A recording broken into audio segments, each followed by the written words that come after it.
Hello जय हिंद दोस्तों, welcome to the ओलिवेटर्स। तो ये हमारी मास्टर क्लासेस का कुछ शेड्यूल है जो हम हर संडे को कर रहे हैं, ठीक है। जैसे फर्स्ट संडे को हम वोकैब की क्लास कर रहे हैं, सेकंड संडे को हम वर्ल्ड अफेयर पढ़ रहे हैं, ठीक है। थर्ड संडे को ज्योग्राफी मास्टर क्लास जो कि आज की क्लास है, ठीक है। इसमें हम बेसिक से लेकर के सारी एडवांस चीज़ें भी पढ़ लेंगे, ठीक है। फोर्थ संडे को हम इंग्लिश वन रूल की क्लास करेंगे। ये सारी क्लासेस आपको 7 बजे मिल जाएंगी रिकॉर्डिंग के फॉर्म में, ठीक है। तो हम शुरू करते हैं भाई बिना किसी देरी के साथ में। तो सोचो, इमेजिन करो कि तुमसे मैं पूछ रहा हूँ कि तुम इस वक्त कहाँ हो। तो तुम्हारा सिंपल सा जवाब होगा कि सर मैं अभी इंडिया में हूँ। मैं पूछूं कि इंडिया किस कॉन्टिनेंट में है, तुम कहोगे सर इंडिया एशिया कॉन्टिनेंट में आता है। फिर मैं पूछूं कि एशिया कहाँ है, तो तुम कहोगे कि सर एशिया अर्थ पे है। तो मैं पूछता हूँ कि तुमसे अर्थ कहाँ है, तो तुम कहोगे सर अर्थ हमारे सोलर सिस्टम में आती है। फिर मैं पूछूं सोलर सिस्टम कहाँ है, तो तुम कहोगे सर सोलर सिस्टम हमारे मिल्की वे में आता है। फिर मैं पूछूं कि मिल्की वे कहाँ है, तो कुछ लोगों को पता होगा और कुछ लोग यहीं पे फंस जाएंगे कि मिल्की वे कहाँ है। तो यहीं से शुरू होती है अपनी एक जर्नी जिसको हम लोग यूनिवर्स बोलते हैं, ठीक है। तो यूनिवर्स को ही हम आज बिल्कुल डिटेल से पढ़ेंगे, ठीक है। चलो शुरू करते हैं। उससे पहले हम ज्योग्राफी समझ लेते हैं। What is geography? The study of earth is called geography, ठीक है। हम अर्थ को एक सिस्टम की तरह समझते हैं, इसको ही ज्योग्राफी बोलते हैं, ठीक है। इसमें हम अर्थ से लेकर के लैंडफॉर्म से लेकर के रिवर्स तक की सारी चीज़ें पढ़ते हैं कि कैसे अर्थ बनी, कैसे लैंडफॉर्म बने, कैसे रिवर्स बनी, ये सारी चीज़ें हम पढ़ते हैं। Geography explains how earth works, not just where things are. Geography हमें एक्सप्लेन करती है कि अर्थ कैसे काम करती है, मतलब अर्थ कैसे काम कर रही है, कैसे रोटेट कर रही है, सारी चीज़ें हम ज्योग्राफी में पढ़ रहे हैं, ठीक है। और खाली यही नहीं बता रही है ना कि जैसे हिमालय कहाँ है, यही चीज़ें तो नहीं बता रही है। अर्थ ये भी बता रही है, वो ज्योग्राफी ये भी बता रही है कि हिमालय बना कैसे है, ठीक है। तो यही है, geography explains how earth work, not just where things are. मतलब कि ज्योग्राफी हमको बताती है कि अर्थ कैसे काम करती है, ना बल्कि ना कि जो थिंग्स हैं या जो चीज़ें हैं वो कहाँ पे हैं, ठीक है ना। हम मूव करते हैं। What is geography? Geography study of earth surface. Earth के सरफेस को हम लोग, या अर्थ की सरफेस जो इसकी जो स्टडी होती है उसको हम लोग ज्योग्राफी बोलते हैं। इट एक्सप्लेन्स, ये हमको बताती है कि थिंग्स कहाँ पे हैं और ये चीज़ें जो हैं वो वहीं पे क्यों हैं और एक दूसरे से ये कैसे इंटरकनेक्टेड हैं या कैसे इंटरेक्ट करते हैं, वो सारी चीज़ें बताती हैं। तो बेसिकली ज्योग्राफी की दो ब्रांचेज होती हैं, फिजिकल और ह्यूमन। एक हमने थर्ड ब्रांच भी पढ़ी थी, वो थी हमारी वर्ल्ड वर्ल्ड ज्योग्राफी, ठीक है। ये एक थर्ड ब्रांच है हमारी। वर्ल्ड ज्योग्राफी की बेसिक की क्लास हमने पीछे कर ली है, ठीक है ना। हम मूव करते हैं एकदम अपने एक्चुअल वाले पार्ट पे। यहाँ से हम जनरल इंट्रोडक्शन ऑफ ज्योग्राफी पढ़ते हैं। ज्योग्राफी इसको दो वर्ड से बनाया गया है, एक जियो, एक ग्राफोस। जियो का मतलब होता है अर्थ, ग्राफोस का मतलब होता है स्टडी, ठीक है। अर्थ मतलब भू या भूमि, स्टडी मतलब अध्ययन। तो भूमि के अध्ययन को ही हम लोग क्या कहते हैं? ज्योग्राफी, ठीक है। तो यहाँ से एक क्वेश्चन बनेगा कि फादर ऑफ ज्योग्राफी, तो फादर कौन है ज्योग्राफी के? तो आप लोग अपना कमेंट में बताओ, तब तक मैं बताता हूँ फिर कौन है। तो बेसिकली इसके फादर हैं एरस्थनीज, ठीक है। एरस्थनीज, ठीक है। इसके फादर हैं एरस्थनीज जो कि एक ग्रीक फिलोसफर हैं, ठीक है, जो कि एक ग्रीक फिलोसफर है, ठीक है। बेसिकली हम अर्थ के बारे में बात कर रहे हैं, तो हमको अर्थ के बारे में इंटरनल और सरफेस और सराउंडिंग के बारे में पता होना चाहिए। तो इसको 3 पार्ट में डिवाइड करते हैं, अर्थ, इंटरनल, फिर सरफेस और सराउंडिंग। जो इंटरनल होता है उसको हम लोग, उसकी स्टडी जब करते हैं तो उसको हम लोग जियोलॉजी बोलते हैं। जब सरफेस की करते हैं तो उसको जियोमॉर्फोलॉजी या टोपोग्राफी बोल देते हैं, ठीक है।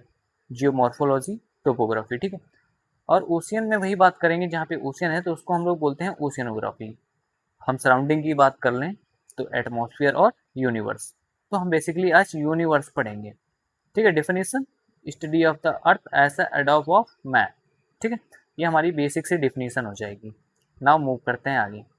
स्टडी को वो मतलब ज्योग्राफी को हम अप्रोच कैसे कर रहे हैं, स्टडी कैसे कर रहे हैं इसकी, तो देखो बेसिकली दो तरीके से हम पढ़ते हैं, एक सिस्टमेटिक, एक रीजनल। सिस्टमैटिक जो है वो अलेक्जेंडर वॉन हम्बोल्ट ने बताया था कि कैसे पढ़ना है, और रीजनल है वो कार्ल रेटर ने बताया था। ठीक है, तो सिस्टमैटिक में क्या होता है, a phenomena is studied world over as a whole, मतलब इसमें हम पूरी दुनिया को एक जैसा बात करते हैं या एक जैसे अध्ययन करते हैं। ठीक है, इसमें टोपोलॉजीज की बात करते हैं। ठीक है, जैसे फिजिकल ज्योग्राफी। ठीक है, फिजिकल में क्या होता है कि जैसे फिजिकल ज्योग्राफी पढ़ते हैं ना कि अर्थ कैसे बना, ये सारी चीज़ें। ठीक है, और ये ओशियंस कैसे बने, रिवर कैसे बनी, वो माउंटेन्स कैसे बने, ये सारी चीज़ें हम लोग की क्या है, सिस्टमेटिक है। रीजनल मतलब एक रीजन में, ठीक है, पर्टिकुलर एक रीजन में, जैसे इंडिया में है तो हम इंडिया की चीज़ें पर्टिकुलर रीजन में पढ़ रहे हैं। ठीक है, तो वो इंडिया के रीजन में पढ़ेंगे, वो सारी चीज़ें। तो इसमें क्या है, study of all geographical facts of a particular region, natural, political और डिज़ाइन। ठीक है, ये सारी चीज़ें हम इसमें पढ़ते हैं। तो इसको लाइट में मत लीजिएगा, एक क्वेश्चन बनता है कि सिस्टमैटिक अप्रोच या सिस्टमैटिक स्टडी ऑफ ज्योग्राफी या रीजनल स्टडी ऑफ ज्योग्राफी ये किसने दिया था, या किसके द्वारा, ये फाउंडर कौन है। ठीक है, ये किसके द्वारा बताया गया है, तो ये सिस्टमैटिक बताया है अलेक्जेंडर वॉन हम्बोल्ट ने, ये जर्मनी के थे। कार्ल रिटर ये भी जर्मनी के थे। ठीक है, इन्होंने बताया था रीजनल। ठीक है, ना हम मूव करते हैं earth. The earth is in the solar system. इसमें हम पढ़ेंगे क्या, बेसिकली हम पढ़ेंगे जनरल इंट्रोडक्शन। ठीक है, अगर जो मैं इसको यूनिवर्स बोलूँ यहाँ पे, आज हम पढ़ रहे हैं यूनिवर्स, तो यूनिवर्स समझो, इसका जनरल इंट्रोडक्शन पढ़ेंगे, गैलेक्सीज के बारे में पढ़ेंगे, स्टार्स के बारे में पढ़ेंगे, कॉन्स्टिलेशन पढ़ेंगे, सन के बारे में पढ़ेंगे, सन में फिजन होता है या फ्यूज़न होता है, इन सब चीज़ों के भी पढ़ेंगे। ठीक है, सोलर सिस्टम में पढ़ेंगे हम क्या होता है, प्लैनेट्स पढ़ेंगे और सैटेलाइट्स भी पढ़ेंगे, अर्थ पढ़ेंगे, एस्ट्रॉइड पढ़ेंगे, मेटेओराइट्स पढ़ेंगे। मेटेओराइट्स मेटियोर में क्या डिफरेंस होता है, ये सारी चीज़ें पढ़ेंगे। ठीक है, तो जनरल इंट्रोडक्शन में पढ़ते हैं हम। ठीक है, तो बेसिकली यूनिवर्स क्या है, universe is a vast expanse of space that contain all matter, energy, galaxies, stars, planets, satellite, nebula या nebulae, एस्ट्रॉइड्स, कॉमेट्स, जो भी चीज़ें तुमको इस ब्रह्मांड में मिलेंगी वो सारी चीज़ें यूनिवर्स में होंगी। जो भी चीज़ें तुमको देख सकते हो वो सारी चीज़ें कहाँ हैं, ब्रह्मांड में। ठीक है, छोटी से लेकर के छोटी और बड़ी से लेकर के बड़ी चीज़ें, सारी चीज़ें ब्रह्मांड में ही एग्जिस्ट करती हैं। ठीक है, तो ब्रह्मांड हमारा लगभग लगभग 13.8 बिलियन साल पुराना है। ठीक है, तब एक बिग बैंग थ्योरी हुई थी, उसके बाद से हम लोगों ने देखा कि ये जो हम लोगों का यूनिवर्स है वो लगातार कंटिन्यूअसली एक्सपैंड करता जा रहा है। ये बिग बैंग थ्योरी हुई कब थी, लगभग लगभग 13.8 बिलियन साल पहले हुई थी। ठीक है, ये बिग बैंग थ्योरी हम आगे कवर करेंगे। ठीक है, बिल्कुल जीरो से आगे पढ़ेंगे। ठीक है, नाउ मूव करते हैं कॉस्मोलॉजी और सेलेस्टियल बॉडीज क्या होते हैं। कॉस्मोलॉजी क्या होता है, कॉस्मोलॉजी एक ब्रांच है साइंस की जिसमें हम बात करते हैं कि एवोल्यूशन कैसे हुआ, कैसा स्ट्रक्चर है, कंपोजिशन और फ्यूचर ऑफ द यूनिवर्स, इस सब चीज़ों की बात करते हैं हम कॉस्मोलॉजी में। सेलेस्टियल बॉडी वो होती है जैसे तुम कोई भी एक नेचुरल ऑब्जेक्ट देखते हो, चाहे तो स्पेस में, चाहे तो वो मून हो, अर्थ हो, हमारे कॉमेट्स हो, या छोटे छोटे कोई भी मेटियोर्स हों। ठीक है, एस्ट्रॉइड्स हों, गैलेक्सी, नेबुलाई, जो भी, या छोटी से छोटी जो भी चीज़ तुमको दिखाई देगी वो क्या है, सेलेस्टियल बॉडी। जैसे मून है, क्या है, सेलेस्टियल बॉडी है। सन है, सेलेस्टियल बॉडी है। जुपिटर है, कैसा है, सेलेस्टियल बॉडी है। ठीक है, पोलर स्टार है, कैसा है, सेलेस्टियल बॉडी है। ठीक, ये सारी चीज़ें हम क्या बोलते हैं, सेलेस्टियल बॉडीज, जो भी हमको दिखता है। ठीक है, ये की फैक्ट्स हैं। ये की फैक्ट्स तुम पढ़ोगे या कुछ मैं समझा देता हूँ। जैसे हम लोगों का जो यूनिवर्स है, मैंने बताया कि बिग बैंग थ्योरी हुई, देन उसके बाद में जो है हम लोगों का यूनिवर्स एक्सपैंड होने लग गया। ये बिग बैंग थ्योरी कब हुई है, 13.8 बिलियन ईयर ईगो, तो मतलब हम लोगों का यूनिवर्स भी उतना ही पुराना होगा। ठीक है, यूनिवर्स हम लोगों का लगातार बढ़ रहा है, एक्सपैंड हो रहा है। ठीक है, और इसमें ना बहुत ज़्यादा गैलेक्सीज, मतलब बिलियंस ऑफ गैलेक्सीज हैं, और एक गैलेक्सी में मिलियन टू बिलियन स्टार्स होते हैं। मतलब तुम काउंट नहीं कर सकते हो कितने स्टार्स होते हैं, इतने स्टार एक गैलेक्सी में होते हैं। अब तुम सोचो कि कितनी बड़ी गैलेक्सी होती होगी, और गैलेक्सी को इमेजिन कर पा रहे हो तो सोचो कि कितना बड़ा ब्रह्मांड होगा। देखो, सबसे पहले तुम ये सोचो, हम इंडिया में हैं, इंडिया कहाँ है, अर्थ पे, अर्थ कहाँ है, सोलर सिस्टम में, सोलर सिस्टम कहाँ है, गैलेक्सी में। ऐसे कई न जाने सोलर सिस्टम होंगे एक गैलेक्सी में। ठीक है, तो उस गैलेक्सी में एक ब्लैक होल होता है। ठीक है, जिसके अराउंड, जैसे हम लोग, हमारी अर्थ सन के अराउंड घूमती है, ऐसे ही गैलेक्सी में एक ब्लैक होल होता है, उसके अराउंड जो है ये सारी सोलर सिस्टम होते हैं ना, ये घूमते हैं। जो भी सोलर सिस्टम में मेन कौन होता है? सन। सन क्या है? स्टार। ठीक है, सन क्या है हमारा? स्टार। तो ऐसे ही बहुत सारे स्टार जो होंगे वो गैलेक्सी के जो सेंटर में ब्लैक होल है उसके अराउंड घूमते हैं। ठीक है, इसके अराउंड ऐसे ऐसे घूमते रहेंगे। ठीक है, बाकी ये रेडियो नो वाली चीज़ें तुम खुद से पढ़ोगे। Everything that exist including space time matter and energy is a part of universe. मतलब टाइम से लेकर के सारी चीज़ें, मैटर टाइम एनर्जी, ये सारी चीज़ें क्या हैं? यूनिवर्स के पार्ट हैं। ठीक है, गैलेक्सी, गैलेक्सी क्या होता है? देखो गैलेक्सी एक, ऐसे बोल लो, a group of stars is called a galaxy. ठीक है, गैलेक्सी में देखो बहुत ज़्यादा ग्रेविटेशनल बाउंड की वजह से बिलियंस ऑफ स्टार जो होते हैं वो हमने बताया कि ब्लैक होल से या ब्लैक होल के अराउंड जो है परिक्रमा करते रहते हैं। ठीक है, a galaxy is a vast gravitational बाउंडली या gravitationally bound system consisting of billions of stars, planetary systems, interstellar gases, dust, nebulae, star clusters and dark matter. Galaxies are fundamental building of blocks of universe. ठीक है, तो universe, Galaxy क्या है? एक universe में बहुत ज़्यादा जो बिलियंस ऑफ स्टार्स होते हैं ना, उनको एक जगह बाउंड करके रखती है, उसको बोलते हैं हम लोग गैलेक्सी। गैलेक्सी चार टाइप की हो सकती है: स्पायरल गैलेक्सी, बैरल्ड और इलेक्ट्रिकल और इरेगुलर। ठीक है, ये जो भी चीज़ें हाईलाइटेड हैं, ये डिड यू नो वाली चीज़ें, ये तुम खुद से पढ़ोगे, क्योंकि अगर जो मैं ये समझाऊंगा तो बहुत ज़्यादा टाइम लगेगा। ठीक है, क्लास बहुत बड़ी हो जाएगी फिर। ये सारी चीज़ें खुद से पढ़ोगे। ठीक है, क्योंकि खुद से भी कोई ना कोई काम तो करना ही पड़ेगा भाई, सारी चीज़ें थोड़ी ना पढ़ाएंगे हम, कुछ चीज़ें तुमको खुद से पढ़नी पड़ेंगी। ये एग्जाम नोट है। ठीक है, गैलेक्सीज कैसे हेल्ड होती हैं एक दूसरे से? तो ग्रेविटी के थ्रू होते हैं, जैसे हम लोगों का सन से अर्थ कनेक्टेड है। ठीक है, यूनिवर्स में ना बिलियंस ऑफ गैलेक्सीज हैं, जैसे बिलियंस ऑफ स्टार से लेकर के एक गैलेक्सी बनी है, ऐसे बिलियंस ऑफ गैलेक्सी से लेकर के एक यूनिवर्स बना हुआ है। ठीक है, मिल्की वे जिसमें हम लोग रहते हैं उसका नाम है मिल्की वे। ये एक बैरल स्पायरल गैलेक्सी है। ठीक है, कैसी है? Barred spiral galaxy. ठीक है, expansion of universe support the big bang theory.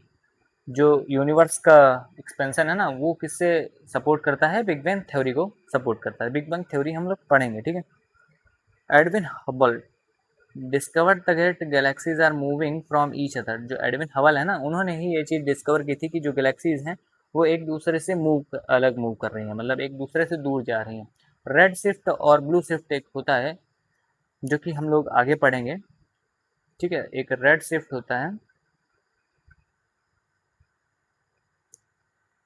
एक रेड शिफ्ट, एक ब्लू शिफ्ट, एक होता है ब्लू शिफ्ट। उसी से हम लोगों को पता चलता है कि, क्योंकि जो वेवलेंथ होती है ना वो घटती बढ़ती रहती है, या जैसे दूर जाएंगी तो वेवलेंथ कम होगी, पास आएंगी तो वेवलेंथ कैसे होगी? ज़्यादा हो जाएगी। ठीक है, तो जैसे तुम यहाँ पे खड़े हो, ये तुम्हारी आई है, मान लेते हैं, सपोज करते हैं।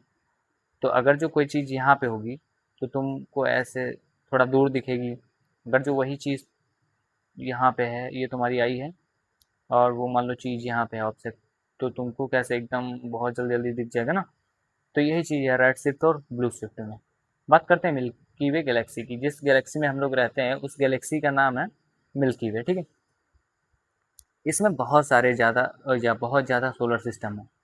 ठीक है, यह है one of the largest Galaxy in the local group. Local group, जैसे हम लोग गैलेक्सी है, गैलेक्सी के ऊपर लोकल ग्रुप होता है। ठीक है, तो लोकल ग्रुप उसमें एक गैलेक्सी है, या जो है मिल्की वे। ठीक है, उसमें बहुत सारी गैलेक्सीज होंगी, जो मिल्की वे है वो सबसे बड़ी है। ठीक है, इसका डायमीटर लगभग लगभग 1 lakh, 1 lakh light year. Light year क्या होता है वो हम आगे पढ़ेंगे। लाइट ईयर एक डिस्टेंस होती है भाई।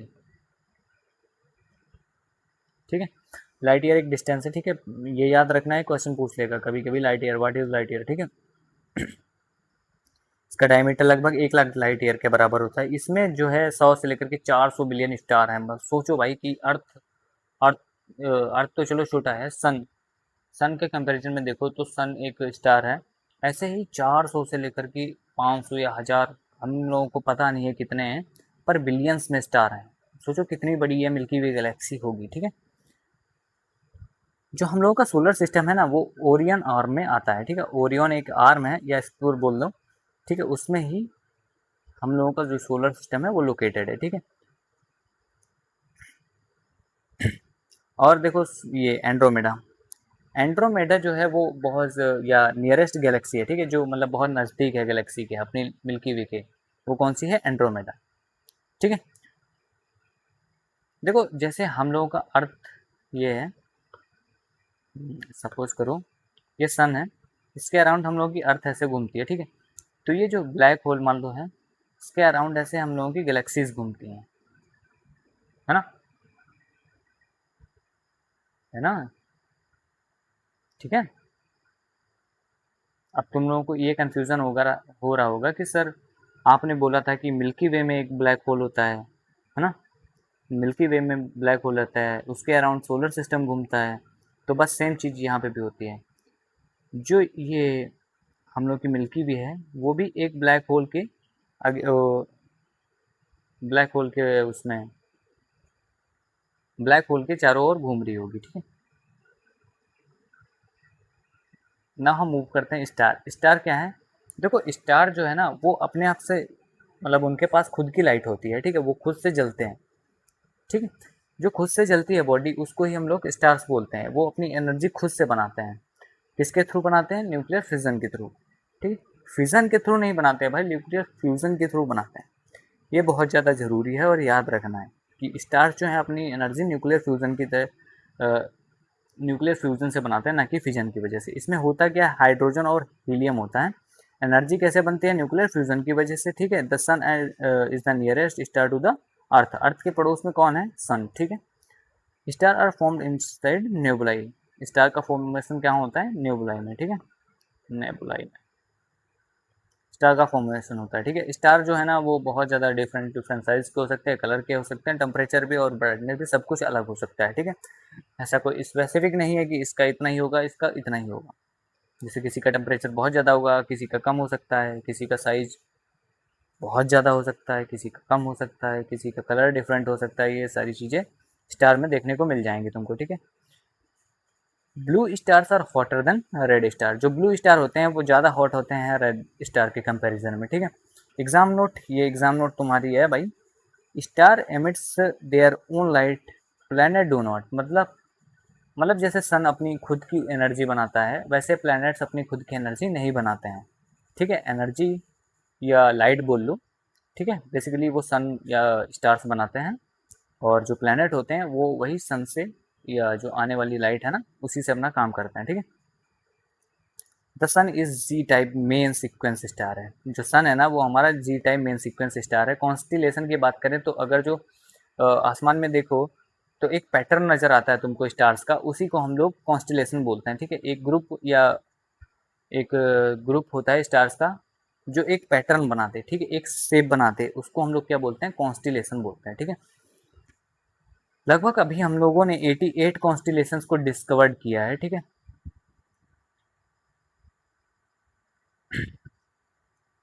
इनका काम होता है कि ये जैसे नेविगेट करते हैं, आइडेंटिफाई करते हैं रीजन्स को, ठीक है, स्काई में। क्योंकि हम लोगों को स्काई में ही दिखते हैं तो नेविगेट करने के काम आते हैं, आइडेंटिफाई करते हैं कि कौन से रीजन में हम लोग हैं, ठीक है। अल्सा मेजर जो है, अल्सा मेजर और अल्सा माइनर दो पढ़े होंगे तुम लोगों ने, ठीक है। ओरियन भी पढ़ा होगा तुम लोगों ने, ओरियन पढ़ा है जो कि सबसे ज़्यादा ब्राइटेस्ट कॉन्स्टिलेशन है, ठीक है।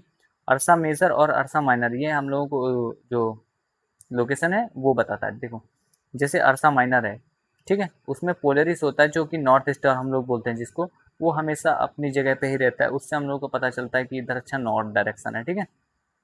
ठीक, वो हमेशा नॉर्थ में दिखेगा हमको। आप लोगों को दिखता भी होगा भाई अर्थ, तो वो सबसे पहले चमकने लगता है आई थिंक, ठीक है।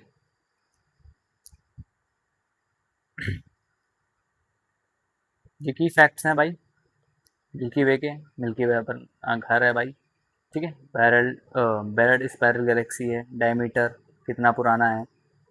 सोलर सिस्टम में हमारा कहाँ लाई करता है? कौन सी आर्म में? ओरियन आर्म में, ठीक है। ये सारी चीज़ें तुम पढ़ोगे खुद से, की फैक्ट्स। ये स्टार के बारे में है, कॉन्स्टलेशंस। स्टार जैसे सेलेस्टियल बॉडी है, ठीक है, ये खुद से अपनी लाइट इमिट करता है। और कंपोस्ट किससे होता है, हीलियम और हाइड्रोजन से।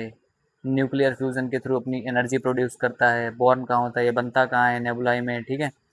कलर जो है, जो ब्लू होता है वो सबसे ज़्यादा हॉटेस्ट होता है, जो रेड होता है वो कूल होता है उससे। सन जो है हमारा G type main sequence star है, G2b है, ठीक है। ये तुम्हारी गैलेक्सी के बारे में कई फैक्ट्स हैं, ये पढ़ लेना भाई। तो आज हम इतना ही पढ़ेंगे, ठीक है। नेक्स्ट हम टॉपिक स्टार्ट करेंगे सन से, ठीक है। उसके आगे पढ़ेंगे ये वोकैब की क्लासेस, और वर्ल्ड अफेयर की क्लास हमने कर ली, ये ज्योग्राफी की, ये इंग्लिश वन रूल की। बाकी आप लोग ये बताना कि ये क्लास कैसी लगी, ठीक है। मतलब बेसिक्स तो था ही, उसके बियॉन्ड मतलब एडवांस में हमने कुछ किया या नहीं किया। इसके हम लोग क्वेश्चंस भी कर लेंगे। देखो तुम लोगों को भूलना नहीं पड़ेगा। जैसे मतलब बहुत लोग बोलते हैं ना कि मैं सर इतना पढ़ तो लिया पर भूल जाऊंगा, तो मैं भूलने नहीं दूंगा, क्योंकि ये क्वेश्चंस करने वो सॉरी ये क्लास करने के बाद में हम कुछ क्वेश्चंस भी करेंगे। जैसे हम ये क्लास संडे 2 संडे में ख़त्म करते हैं, तो 2 संडे के बाद हम लगभग लगभग 80 के समथिंग क्वेश्चंस कर लेंगे। जो 80 के समथिंग क्वेश्चन करेंगे वो भी यूपीएससी लेवल तक के, तो सारी चीज़ें क्लियर भी हो जाएंगी। जो टॉपिक रह जाएगा वो वहाँ पे क्लियर हो जाएगा, ठीक है। ठीक है, थैंक यू, जय हिंद। आप बताना मुझे कमेंट में कि क्या क्लास ये कैसी थी, ठीक है। बाकी स्लाइड्स कैसी थी। मिलते हैं आप नेक्स्ट क्लास में। जय हिंद।